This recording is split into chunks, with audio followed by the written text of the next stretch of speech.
अथ तिङन्ते भुवादयः। अब हम लोग शुरू कर रहे हैं तिङन्ते अर्थात तिङन्त में भवादि भवादयः भू आदयः इति भवादयः। मतलब सबसे पहले इसमें भू धातु के बारे में बताया इसलिए इसको भवादयः कहते हैं, ठीक है ना।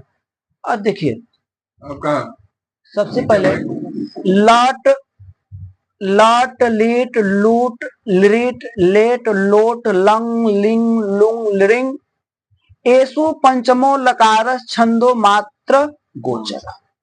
करें कि एसु यानी इनमें ये जो 10 लकार का नाम बताएं लट लिट लुट लिट लिरिंग लंग लिंग लुंग लिरिंग, इनमें पंचमो यानी पांचवा लकार जो है कौन लकार, तो लेट लकार। लट लीट लूट लिट लेट लेट पांचवा लकार है।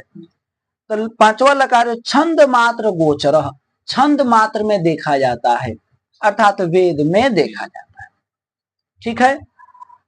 अब भैया तो कहेंगे कि रे तो एक लकार तो कम हो जाएगा, लेकिन लिंग लकार में 2 लकार हो जाएंगे, उसके 2 भेद, एक विधि लिंग और एक आश्रित लिंग, तो उस प्रकार से फिर 10 लकार हो जाएंगे हमारे।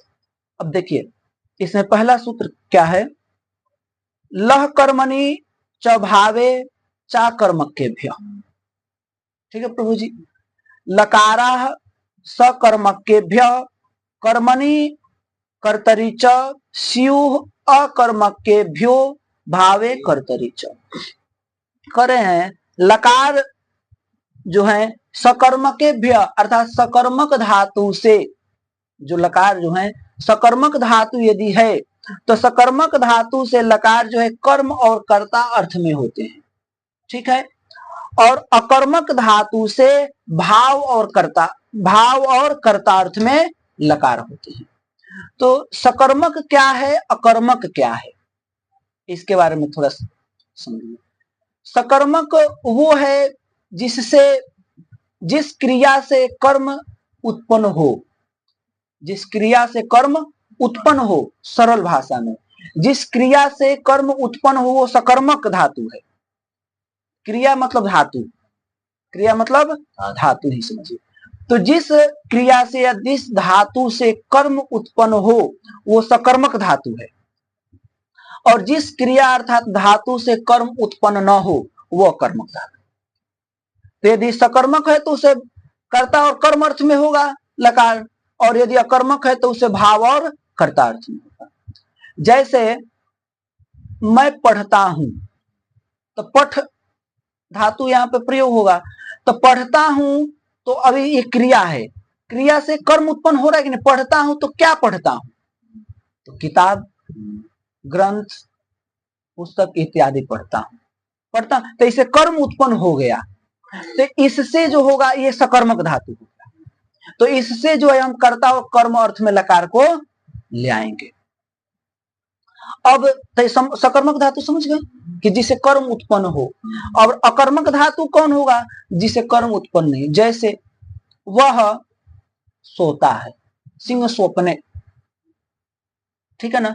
तो स्वप्न मतलब सोता है, तो सोता है तो क्या सोता है, इससे कर्म उत्पन्न हो रहा है, नहीं हो रहा। वह रोता है, वह हंसता है, तो इससे कर्म उत्पन्न नहीं। रोता है तो क्या रोता है भाई, ये तो थोड़े होगा। चाहे हंसता है, क्या हंसता है, इससे सोता है तो क्या सोता है, इससे कर्म उत्पन्न नहीं होता है। तो ऐसे जो धातु हैं वो क्या होंगे, अकर्मक धातु। तो अकर्मक धातु से जो लकार होंगे वो भाव और कर्ता अर्थ में 3 वाच्य होते हैं, कर्तरीवाच्य, कर्मवाच्य और भाववाच्य। ये सब बात का विषय है,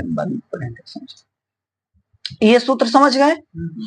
अब अगला सूत्र है वर्तमाने लट। करें वर्तमान क्रियावृत्तेर धातोर लट स्यात्। वर्तमान क्रिया जब अर्थ हो, वर्तमान क्रिया की जब वृत्ति हो तब उस समय जो है धातु से लट लकार होगा। वर्तमान क्या है, जैसे मैं पढ़ता हूं, मैं पढ़ रहा हूं, ऐसे जब वाक्य हो वर्तमान क्रिया का बोध हो तो उस समय धातु से जो है लट लकार आएगा, ठीक है। तो करें अटावितौ। लट में अट की जो है इस संज्ञा हो जाएगी, तो इसमें केवल ल बचेगा। उच्चारण सामर्थ्याल लस्य न इत्वम नेत्वम, माने उच्चारण सामर्थ्य के लिए लकार रहेगा, उसकी न इत्वम, उसकी संज्ञा नहीं होगी। ठीक है, तब अब भूसत्तायाम यहाँ पे धातु है, भूसत्तायाम, भूसत्तायाम धातु कर्तरी विवक्षायाम भूल इति स्थित है। ठीक है प्रभु जी, आगे अर्थ बना, आगे प्रयोग बना रहे हैं भवती। क्या प्रयोग बना रहे हैं? भवती, समझिएगा।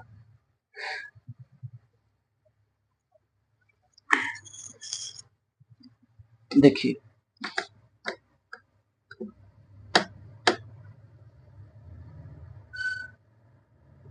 भवती शब्द बना रहे हैं, भवती प्रयोग।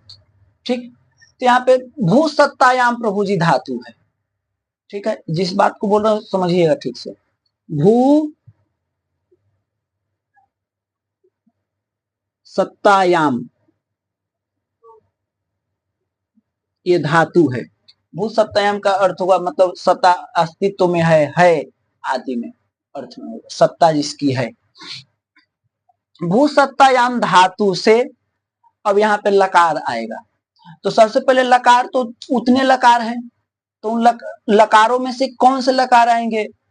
तो पहले तो ये सूत्र आएगा, लह कर्मणि च भावे चा कर्मक। पहले ये सूत्र कहेगा कि भैया इससे सकर्मक, ये सकर्मक धातु है कि अकर्मक धातु है। तो अब इससे हमको भू सत्तायाम, इससे पहले देखें कि सकर्मक धातु है कि अकर्मक धातु है। बताइए सकर्मक धातु है कि अकर्मक धातु है? मैंने भू सत्तायाम, भू मतलब होना, तो होता है, तो क्या होता है? तो इससे हो जाएगा कि नहीं होता है? सकर्मक क्रिया कर्म उत्पन्न हो जाएगा, तो अर्थात ये सकर्मक धातु है। जब सकर्मक धातु है तो इससे कर्ता अर्थ में या कर्म अर्थ में लकार होंगे। तो सबसे पहले हम कर्ता अर्थ में लकार ले रहे हैं। ठीक है, सबसे पहले कर्ता अर्थ में, कर्म अर्थ में बाद में पढ़ेंगे। सबसे पहले हम कर्ता अर्थ में लकार को लेते हैं। तो कर्ता अर्थ में यहां पर यदि हम लकार लेते हैं तो सब लकार हैं, 10 लकार हैं, 9 लकार मान लीजिए। ठीक है ना, विधि लिंग लकार का भी 2 हो जाएगा, तो विधि लिंग आश्रय लिंग के भेद से 10 लकार हो जाए। लेट लकार को हटा दीजिए, तो 10 लकार होंगे। तो कौन से लकार ले? तो कह रहे हैं, अगला सूत्र कह रहा है वर्तमाने लट, कि यदि वर्तमान का बोध कराना हो, वर्तमान क्रिया वृत्ति का वहां पे बोध कराना हो, तब धातु से जो है लट लकार। तो हम पहले यहाँ पे वर्तमान का ही बोध करा रहे हैं। ठीक है, वर्तमान क्रिया वृत्ति के लिए जो है, वर्तमान अवस्था के लिए हम यहाँ पे धातु से जो है लट लकार लेते हैं। इस सूत्र से वर्तमाने लट, इस सूत्र के द्वारा जो है लट लकार आया। भू सत्तायाम धातु से भू धातु, और इससे प्रभु जी लट लकार आया। कौन लकार आया? लट। ये सब पर ये अनुस्वार है, चंद्र बिंदु है। ठीक है ना, लट लकार आया। यहाँ पर सूत्र लिख सकते हैं, ये लह कर्मणि चौभावे चा कर्मक के भी, इससे मैंने सकर्मक धातु से कर्म अर्थ में, यहां लिख लीजिए भू सत्तायाम धातु से कर्ता अर्थ में, कर्ता अर्थ में। ठीक है प्रभु जी, कर्ता अर्थ में। और इसी इस सकर्मक धातु से लकार आया, तो कौन लकार? तो वर्तमाने लट से लट लकार आ गया, वर्तमाने लट से लट लकार। ठीक है प्रभु जी, क्योंकि वर्तमान क्रिया का बोध कराना है तो इसलिए लट लकार आ गया। अब देखिए, लट में अकार टकार की इत संज्ञा कर दीजिए। उपदेश जनुनासिक इत से अकार की संज्ञा, टकार के हलंत्यम से इत संज्ञा। ल को इत संज्ञा मत कीजिए, करे कि उच्चारण सामर्थ्य के लिए जो है लग रहने दो। तो भू ल, अनुबंध लोप लिख दे रहे हैं, समझ में आ जाएगा। ठीक है ना, अब उतना धीरे धीरे नहीं पढ़ाया जाएगा, क्योंकि पहले सरलिंग पढ़ लिए, उधर बहुत अनुबंध लोग सब सब पढ़ लिए हैं, तो अब अनुबंध लोग एक एक चीज नहीं लिखा जाएगा। हलवंते हम उपदेशे जनुनासिक तस्य लोग को सब नहीं लिखा जाएगा।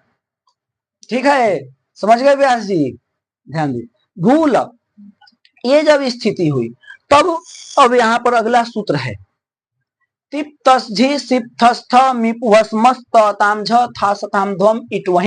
महीन, ये सूत्र है। कर एते अष्टादश लादेशा सिहु, ये 18 जो प्रत्यय हैं ये लकार के जगह पर आदेश हो जाएंगे। तो यहाँ ल के जगह पर ये 18 प्रत्यय आ जाएंगे। तो ये 18 प्रत्यय आ जाएंगे तो समस्या बनी, भैया क्या 18 प्रत्यय को लिख दे क्या? तब कह रहे हैं कि 18 प्रत्यय को लिखने की बात है, तभी कह रहे हैं लह परस्मयी पदम, लह परस्मयी पदम। लकार जो है परस्मयी पद है। लादेशा, लकार की जगह पर जो आदेश होता है वो सब उसकी परस्मयी पद संज्ञा होती है। यानी 18 प्रत्ययों की ये परस्मयी पद संज्ञा कर दी है कि ये परस्मयी पद संज्ञक है। तब तक फिर अगला सूत्र आया, करेगी तंगानावात्मने पदम। तंग प्रत्याहार और सानच कानच इनकी आत्मने पद संज्ञा होती है। माने तंग प्रत्याहार का मतलब हुआ, देखिए तीप तस झी सिप थस थ मीप वस मस ता ता ताम झ है, तो तंग प्रत्याहार वहीं से शुरू होता है, ता से। तो त से लेके महीन के न तक तो वो तंग प्रत्याहार हो जाएगा प्रभु जी। ठीक है ना? तो हो जाएगा तंग प्रत्याहार। तो अताम, तो महीन के न तक जाएंगे तो तंग प्रत्याहार हो गया। यानी उतना जो 9 प्रत्यय जो हो गए, तो अताम जो था सताम धोम इट वहीं महीन, इसकी कर और सानच कानच प्रत्यय, इसका ये नाम रख दिया आत्मने पद। क्या नाम रख दिया? आत्मने पद संज्ञक प्रत्यय नाम रख दिया तो अताम का। तो फिर अगला एक और सूत्र है, तो जब इसका आत्मने पद संज्ञक हो गया तो जो बचेगा वो परस्मयी पद हो जाएगा। माने इतना 18 है तो 18 में से 9 का नाम हो गया। पहले तो सबका परस्मयी पद किए, फिर कहे नहीं, जो तंग प्रत्याहार है और सानच कानच प्रत्यय उसकी आत्मने पद संज्ञा है। तो जब उसकी आत्मने पद संज्ञा हो जाएगी तो शेष जो बचेगा उसकी परस्मयी पद संज्ञा, यानी की परस्मयी पद संज्ञा हो गई। ठीक, तो अब देखिए, तब किससे हम परस्मयी पद संज्ञक प्रत्यय ले आएंगे, किससे आत्मने पद संज्ञक प्रत्यय ले आएंगे? ये समस्या बनेगी कि भैया परस्मयी पद संज्ञक प्रत्यय ले आए कि आत्मने पद संज्ञक, क्योंकि अब 2 विभाग उसमें हो गए। तो उस एक परस्मयी पद है और एक आत्मने पद है, तो किसको ले आए? तब सूत्र बता रहे हैं, अनुदात ङीत आत्मने पदम, अनुदाते तो ङीतश्च धातो आत्मने पदम स्यात्। कह रहे हैं जिस धातु में अनुदात हो, अनुदात की संज्ञा की गई हो या नकार की संज्ञा की गई हो, उस धातु से आत्मने पद संज्ञक प्रत्यय होते हैं।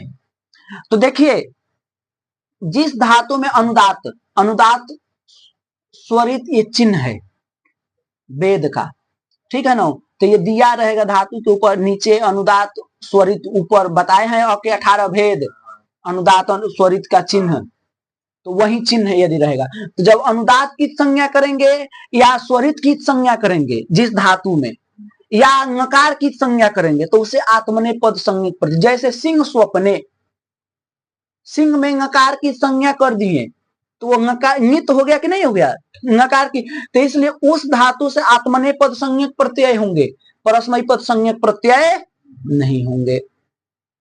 तो फिर आगे एक और सूत्र बता रहे हैं, स्वरित ईतः कर्तृभिप्राय क्रियाफले। करें स्वरिते तो ईतश्च धातो आत्मने पदम स्यात् कर्तृगामिनी क्रियाफले। देखिए तो इस चीज को समझिएगा, इसके कहने तात्पर्य जिसमें स्वरित की संज्ञा की गई हो, जिस धातु में स्वर की, स्वरित स्वर की ऊपर जो डंडी रहती है, स्वर की संज्ञा की गई हो या ईयकार की संज्ञा की गई हो, किसकी? ईयकार की, उस धातु से आत्मने पद प्रत्यय जो है होता है कब? यदि क्रिया का फल कर्ता को जाए तो, अर्थात इसके कहे ऐसे प्रत्यय से उभय पदी हो जाएगा। ऐसे जो धातु होंगे वो उभय पदी हो जाए, जिसमें यकार की संज्ञा की गई हो। जैसे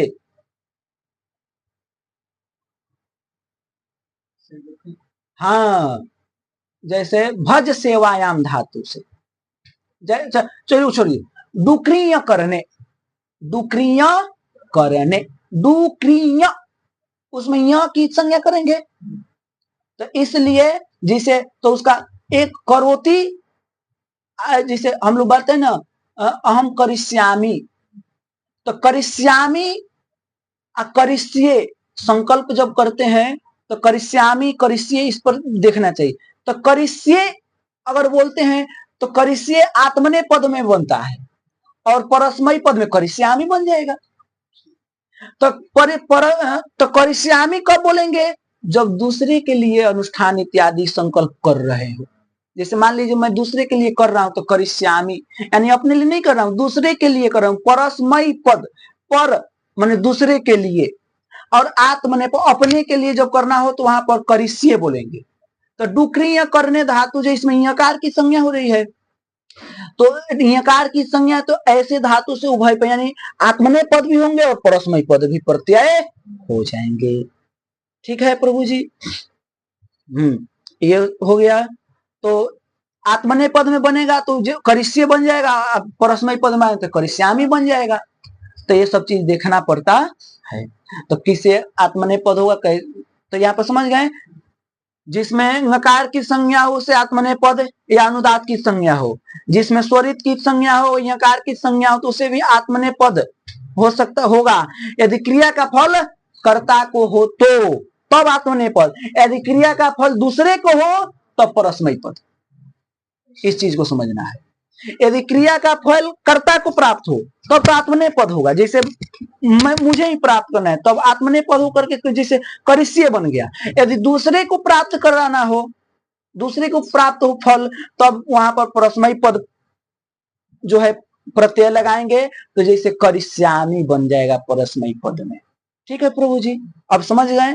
अब देखिए, तो अब बताइए परस्मयी पद लाए कि आत्मने पद ले आए कि दोनों ले आए?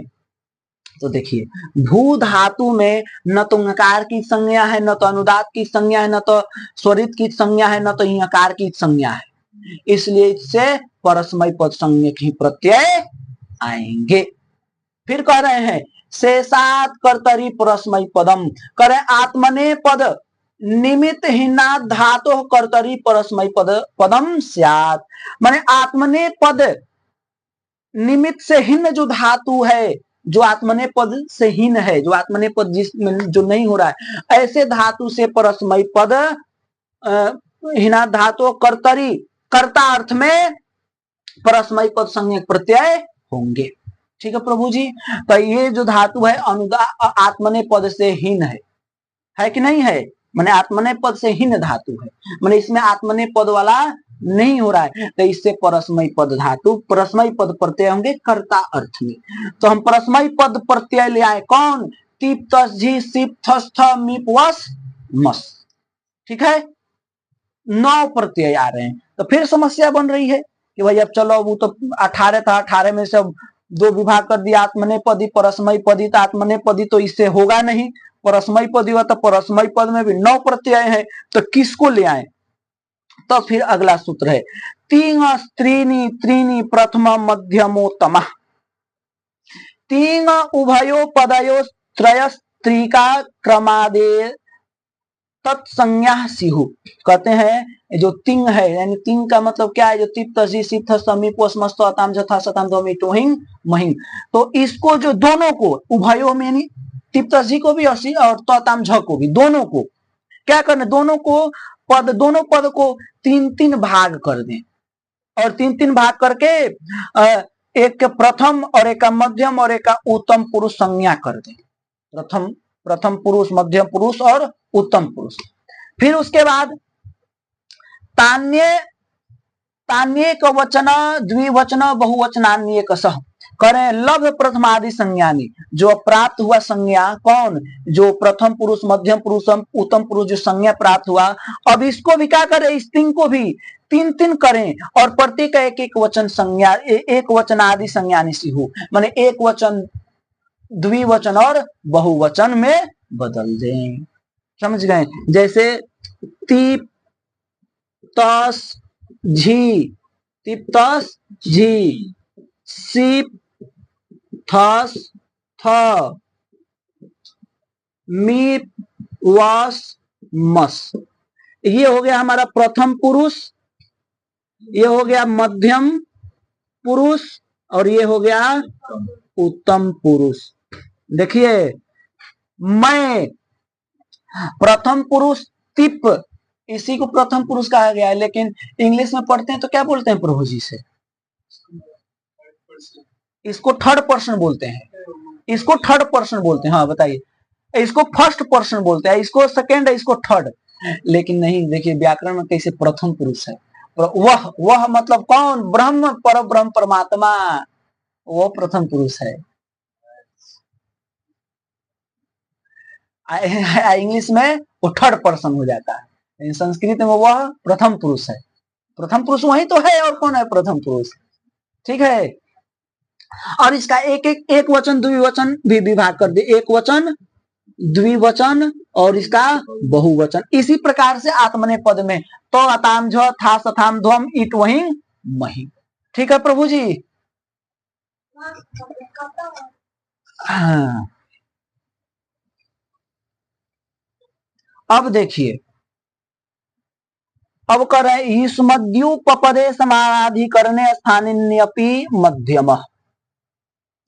तिंगवाच्य कारकवाची युष्मदि प्रयुज्यमान अप्रयुज्यमाने च मध्यम। कने तिंगवाच्य कारकवाची जो युष्मद में प्रयुज्यमान या अप्रयुज्यमान हो, उसकी, इसको बताए थे ना, तुम जाओ या जाओ, तो वहां पर मतलब कि मध्यम पुरुष का ही बोध होगा। मैंने हम बोले तुम जाओ, या हम न ये ना बोले तुम, हम बोले जाओ, तो उसे तुम जाने का ही बोध हो रहा है। तुम जाओ, तो त्वम गच्छ, हम केवल बोले गच्छ, इससे भी मध्यम पुरुष का ही बोध होगा। तो वही प्रयोजमान या अप्रयोजमान, माने प्रकट हो या न हो, वहां पर मध्यम पुरुष, युष्मद में मध्यम पुरुष ही होगा, युष्मद में। ठीक है ना? उसी प्रकार अस्मद्युत्तम तथा भूते, उसी प्रकार से कब अस्मद में जो है, तथा अस्मद में उत्तम पुरुष होगा। अस्मद में जिसे अपने लिए मैं जाऊं, हम गच्छानी या गच्छानी, गच्छानी ये अर्थात मैं जा रहा हूं। ठीक है ना? मैंने आज्ञा अर्थ में लेने के। देखिए तो ये बता, अब अगला है शेषे प्रथम। करे मध्यमोत्मयो मध्यमोत्मयोर विषय प्रथम स्यात्। मध्यम और उत्तम के विषय, मध्यम और उत्तम के अविषय में, जहां मध्यम और उत्तम का विषय न हो वहां प्रथम होता है। तो यहाँ पर प्रभु जी पहले हम मध्यम का न लेकर के, उत्तम का न लेकर के प्रथम का विषय ले रहे हैं। तो प्रथम का विषय लेकर के और इन सब वचनों के द्वारा सबसे पहले हम प्रथम पुरुष का एक वचन ले रहे हैं। प्रथम पुरुष का एक वचन, तो प्रथम पुरुष का एक वचन लेंगे तो इस लकार के जगह पर अब उन 18 में से 9 में से फिर कौन आ जाएगा? एक। प्रथम का एक वचन तीप आ जाएगा। तो भू तीप, तीप में पकार का अनुबंध लोप हो जाएगा। अब इसको अलग से लिखने की आवश्यकता नहीं है। ठीक है ना प्रभु? पकार का अनुबंध ती बचा, भूति। अब यहां पर समझना है, भूति इति जाते तिंग सित सार्वधातुकम, करे तिंग सितश्च धात्वधिकारोक्ता एतत् संज्ञासी हूं। तिंग और सित की धातु के अधिकार में इसकी क्या होती है? सार्वधातुक संज्ञा होती है। ठीक है ना? माने तिंग की भी और सित, तिंग, तिंग मतलब ये तिप्त जी, इसकी और सित प्रत्यय जिसमें सकार, तालव्य सकार की संज्ञा की गई हो, वैसे प्रत्यय की क्या होती है? धातु के अधिकार, उसकी सार्वधातुक संज्ञा, मैंने उसका नाम हो जाती है सार्वधातुक संज्ञा। तो इसका नाम हो गया सार्वधातुक संज्ञा। प्रत्यय नहीं देखना है। हाँ, प्रत्यय, प्रत्यय तिंग प्रत्यय हो माने तिप तस्जी का हो, चाहे सित प्रत्यय तालव्य सकार वाला कोई प्रत्यय हो तो उसकी सार्वधातुक संज्ञा हो जाती है। तब देखिए तो इसकी हो गई सार्वधातुक संज्ञा, सूत्र कर दिया कि ये सार्वधातुक संज्ञा हो गया। फिर अगला सूत्र है कर्तरी सप। कर्तर्थे सार्वधातुके परे धातु सप। करें कर्ता अर्थ में सार्वधातुक परे रहते धातु से सप प्रत्यय होता है। तो कर्ता अर्थ में ही है, सार्वधातुक परे है, ये सार्वधातुक संज्ञा हुई, सार्वधातुक परे है तो धातु से सप प्रत्यय कीजिए। तो भू सप, भू सप ती, भू सप ती। यहां पर आप सूत्र लिखें तो ये पूरा सूत्र लिख सकते हैं, ठीक है ना। ल प्रश्न तिप झी से लेकर के और यहां तक से प्रथमा तक ये सब सूत्र यहां पर आ जाएगा, ठीक है ना।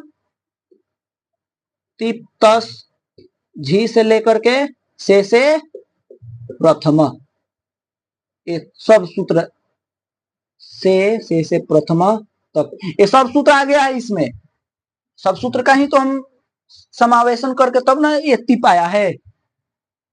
और यहां जो है तिंसित सार्वधातुकम के द्वारा इसकी पहले तो सार्वधातुक संज्ञा और कर्तरी सप से सप किए, कर्तरी सप से सप, समझ गए महाराज जी। कर्तरी सप से सप प्रत्यय, तो सप में अ बचेगा केवल, सकार की प्रत्यय है तो लसक्व तद्धिते से सकार की तालव्य सकार की संज्ञा, लसक्व तद्धिते अपकार की हलंत्यम से, ठीक है प्रभु जी। तस्य लोप से दोनों का लोप, अ बच गया, इस स का अ बच गया क्या, भू अति। अब यहां पर एक सूत्र है सार्वधातु का अर्धातु कयो, कह रहे हैं अनयो परयो, यानी सार्वधातु की अर्धातु परे हो। अनयो परयो इगंत अंगस्य गुण, माने इगंत अंग को गुण होगा यदि सार्वधातु की अर्धातु परे हो तो इगंत का मतलब हुआ इक प्रत्याहार हो अंत में जिसके। तो देखिए भू में इक प्रत्याहार है कि नहीं है, अंत में भू में ऊ जो है इक प्रत्याहार में आ जाएगा तो इगंत हो गया। तो इगंत अंग को गुण होगा कब, सार्वधातु की अर्धातु परे हो। तो सार्वधातु या सार्वधातु परे है कि नहीं, ये भी सार्वधातुक है क्योंकि ये भी सिद्ध है, ये भी सार्वधातु पर में है, ठीक है ना। तो सार्वधातु पर में है इसलिए इगंत को गुण कर दिए तो ऊ को गुण करेंगे तो ओ हो जाएगा। तो हो गया भो, भो अ ती, कौन सूत्र से, सार्वधातु का अर्धातु कयो, सार्वधातु का ये सब सूत्र प्राय सब जगह लगेगा। भो अब यहां पर क्या लगेगा बताइए व्यास जी, कौन सूत्र लगेगा। हाँ ये चोयावा यावा, तो ओ को क्या हो जाएगा अव, भव, ओ को अव आदेश अ ती, एचो यावा याव, मिला दीजिए, भ में मिलेगा पूरा भ, व में मिलेगा पूरा व, ती भवती, ठीक है। समझे भवती कैसे बना। अच्छा टाइम कितना हो गया, चलिए अभी टाइम है। देखिए भवती समझ गए, अब इसको पहले उतार लीजिए फिर बाद में और बता रहे हैं, इसको स्टॉप कीजिए पहले। भवती शब्द हो गया। अब देखिए भवती भवतः, तो भू धातु से, भू धातु से अब यहाँ पर तस प्रत्यय लें, तिप तस, प्रथमा का मतलब प्रथम पुरुष का द्विवचन, तिप तस ले आए, तिप तस। देखिए इसकी भी सार्वधातुक संज्ञा है तो इससे भी सार्वधातुक परे रहते, कर्तरी सप से, कर्तरी सप से सप प्रत्यय होगा। तो भू अ, यानी वो जो हम बनाए थे ना भव बन गया था ती, हो गया था ना, तो मिला दिए थे तो मैंने एचो यावा से आदेश करके और में मिला तो भव बन गया था ती भवती। उसी प्रकार से भू को भी भव बन जाएगा, भव बना लेना है, ठीक है। भव सब जगह बना लेना है पूरे में। भव बन जाएगा। या एक बार और बता दें, बना दे एक बार और, चलिए एक बार और बता दे। भू, अब यहाँ पर सप प्रत्यय कीजिए, सार्वधातुक प्रत्यय तो धातु से सप, तो सप में अ बचा, सप में अ बचा है, और तस, इसको गुण कर दीजिए सार्वधातु का धातु कयो से, गुण अव आदेश, तो भो अ तस, अव आदेश कर दिए चो या बाबा के दे रहा, भव अ तस, मिला दीजिए भव तस, अब मिला दीजिए भव त, स को ऋतु विसर्ग कर दीजिए भवतः। यहाँ पे कर्तरी सप, यहाँ पर सार्वधातु का धातु कयो, यहाँ पर हाँ, यहाँ पे एचो यावा याव, यहाँ पर मिला दी, यहाँ पे ससु खरवसानयो विसर्ग भवतः।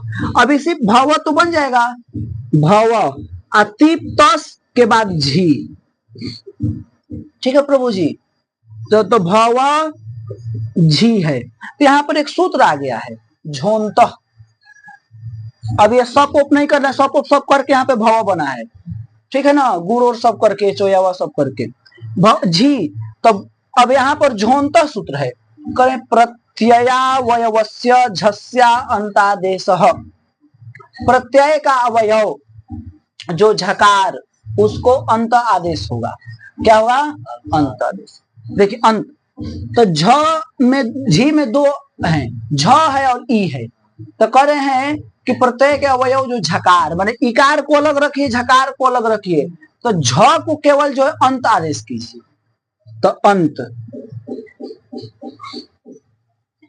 अंत और ई, ये झ का ई है, ठीक है ना, झ को अंत हो गया है ई, अंत हलंत है, ठीक है ना, तो अंत जब ई में मिलेगा तो क्या हो जाएगा, अंति, क्या होगा, अंति, झोंत सूत्र लगा, ठीक है। अब इसमें अतो गुणे से पररूप कर दीजिए, तो भवंती,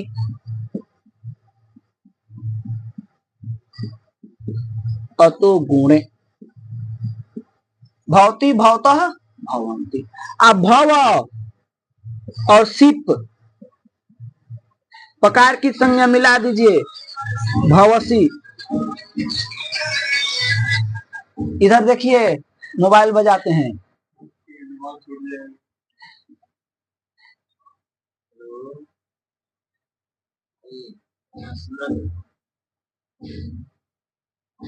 मिलने वाले आने वाले, हाँ देखिए ना, जजमान के चक्कर में पड़िए केवल, भव सिप, इसीलिए तो नहीं पढ़ पा रहे हैं, पकार के अनुबंध लोग सी मिला दीजिए, भव सी, भव सिप, सिप थस मिला दीजिए केवल, भव थ, स को ऋतु विसर्ग कर दीजिए, भवसी भवथ, भव थ, सिप थस थ मिला दीजिए, भवथ, ठीक है, केवल मिला देना है, मैंने भव बना कर कितना, अच्छा अच्छा अच्छा, अब मिला देना है, हाँ ठीक है ना, मैंने पूरा भू था ऐसे लिख करके फिर इसको भी इतने भव बना के मिलाना है। अच्छा, हाँ आपने शॉर्ट में बता दिया, हम शॉर्ट में बता दिए, भवसी भवथ भवथ। अब देखिए भव मिप,